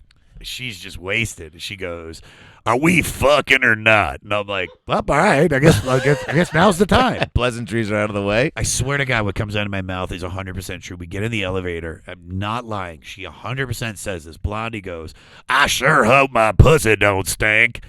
And I'm like, me too. Check, please. I'm like, me too. Yeah. Welcome back to all of our thoughts. She's like, we've been doing this. We've been at this work function all day. These jeans, it's just been hot here and blah, blah, blah. I'm like, all right, well. God. So then we get up to the room. Can you just write these down and just, and then just, crumple it up and throw it in the trash so that those thoughts at least got out of your head? I mean, you didn't have to say it, but I'm glad you did. Yeah. So we get into the hotel room, and me and Frumpy go to the bed, and then Blondie goes to the bathroom, which I'm only assuming. I was going to say goes to the laundromat. Goes to the laundromat to clean herself. A quick clean. She goes to the bathroom. We and her are on the bed, and we start hooking up, me and Frumpy. And it's like, she's hot.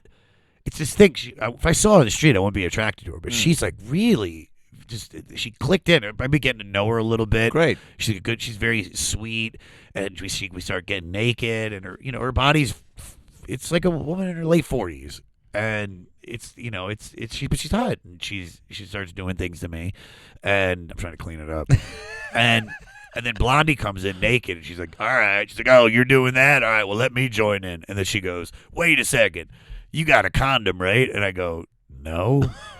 And she's like, really? 45 seconds ago, yeah, you said I hope my pussy don't she's like, you don't have a condom? Why? And I go, we don't need one. And she's like, what if I get pregnant?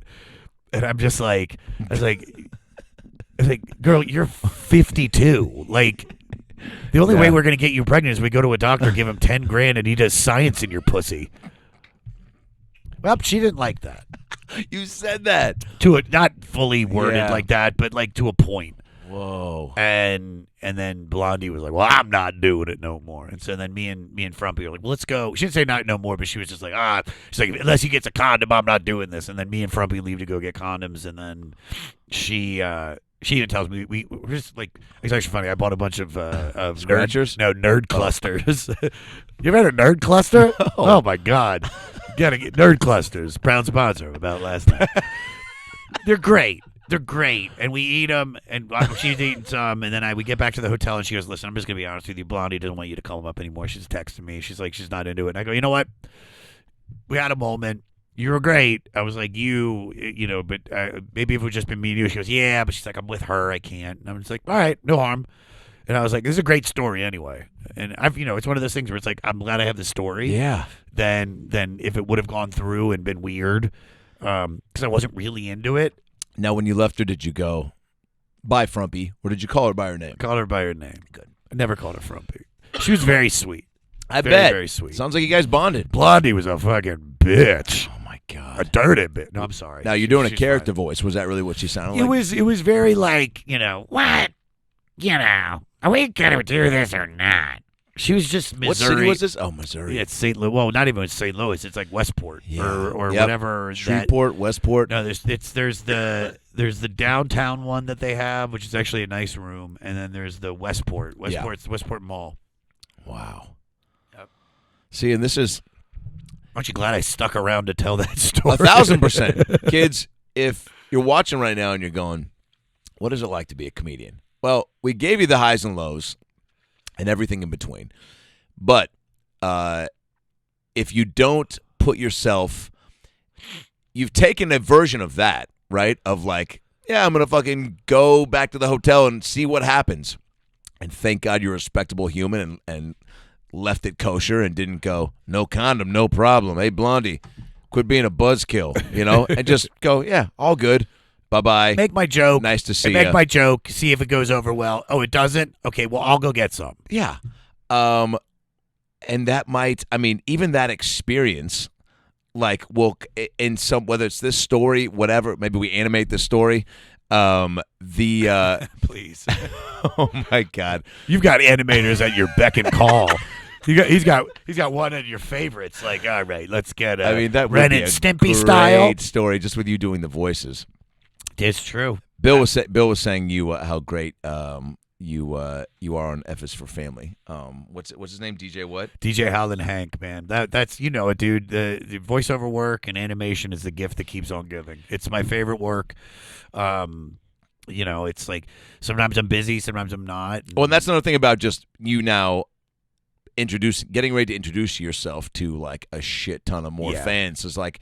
You're just going to now be just involved in more conversations of things that are happening and people seeing clips or on his page, whatever. And it's like just the more that you're out there in whatever we're doing, which is why for anybody, again, going back to like to the unnecessary judgment or hate on somebody that's not doing something that you like or that you do, it's like, hey, man, there's enough for everybody. So much. There's so much. And I always say this to every, they do this thing at New York Comedy Club that Candy, the booker, does, where she takes comics that are funny, that need help with the business aspect, and she brings in other comics that have succeeded.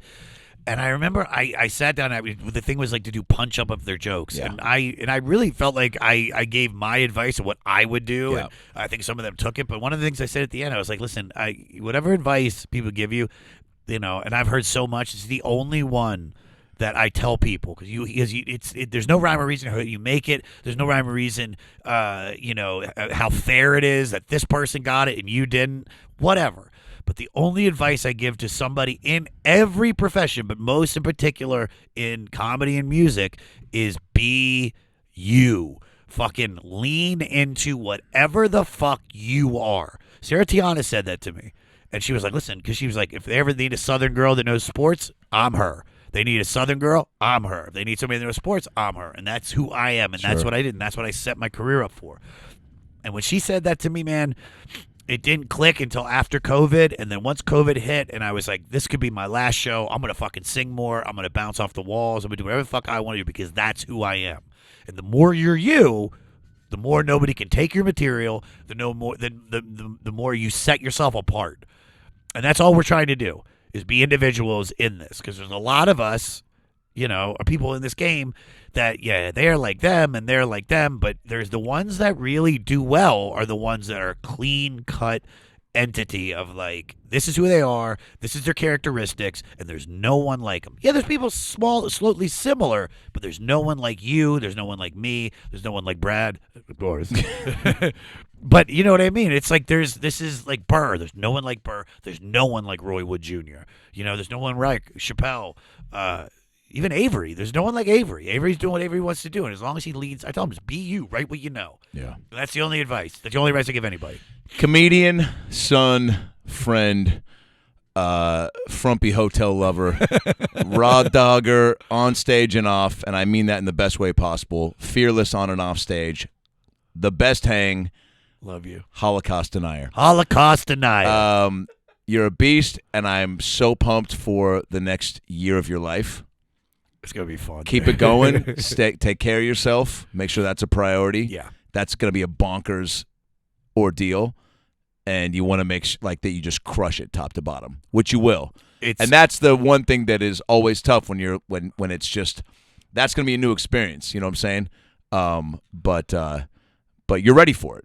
I feel like me and the band we've been waiting for this moment for years, and we were ready. You could say you're always ready before, but it's like now everything happens for a reason. Yeah, happens when it's supposed to, and it's supposed to happen this way. That's it. Josh Adam Meyers on Twitter and Instagram. At Josh Adam Meyers on all social media. JoshAdamMyers.com. Follow me because I post clips and there's all you see all the Man tour on the dates. Street interviews. Man on the Street, a lot of shit. Follow the goddamn Comedy Jam at the GD Comedy Jam. 500 podcast where I'm going through Rolling Stone magazine's list of the 500 greatest albums. Himbo's podcast where food, fashion, fitness, body, mind, soul. It's really funny, man. And Justin's hilarious, dude. Next time I'm in New York. Yes. Oh, dude. Yeah. 100%. You're a beast. You're and there's only one Josh Adam Meyers. So go see him this fall. Joel, anything to add? Late summer. All right. Great job. Thanks dude. for participating. Good night, everybody.